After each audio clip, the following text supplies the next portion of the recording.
CBS News on the Hour, sponsored by Steel. I'm Deborah Rodriguez. President Biden has unveiled a plan to keep Medicare from going belly up in an op-ed in today's New York Times.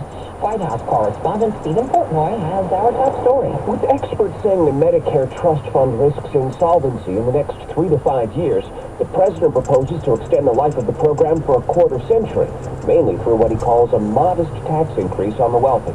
Mr. Biden's proposal would raise the Medicare surtax on high incomes from 3.8% to 5%. With that extra funding, the president says Medicare could cap out-of-pocket costs for certain generic drugs at $2 a month. Still no sign of 4 Americans attacked and kidnapped Friday after they crossed the border from Texas into Mexico. Correspondent Omar Villafranca is in Brownsville. Matamoros is a city with more than 500,000 people in the state of Tamaulipas. The U.S. Embassy has warned of dangers there due to drug cartel violence, crime, and kidnapping. The travel advisory for Tamaulipas State remains at level 4. Some are calling on the Biden administration to put more pressure on the Mexican government to help. A United Airlines passenger is under arrest after cell phone video captured him attacking a flight attendant with a broken metal spoon after she tried to stop him from opening an emergency exit to jump out of the plane going from L.A. to Boston.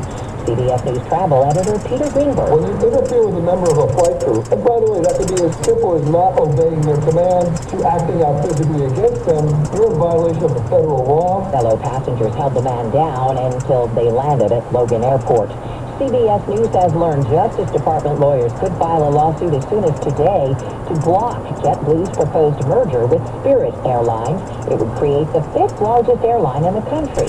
JetBlue CEO Robin Hayes tells CBS Mornings, what we're trying to do is make a bigger JetBlue to bring the JetBlue brand, the JetBlue product, the JetBlue people, and the JetBlue fares more nationally than we can do today. Defense Secretary Lloyd Austin made a surprise stop in Baghdad. CBS's Cammy McCormick. He's the senior-most official in the Biden administration to visit Iraq, and his trip comes ahead of the 20th anniversary of the U.S.-led invasion there. And Austin said the U.S. is committed to keeping its military presence there.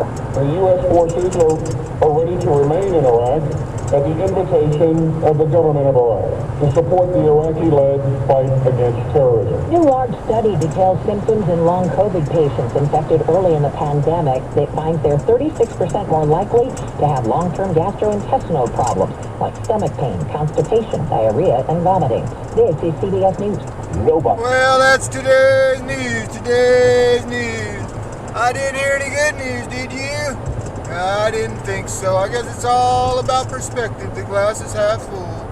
Well, as always, I want to thank you again for coming along with me on these Dash Cam News adventures. You know the drill.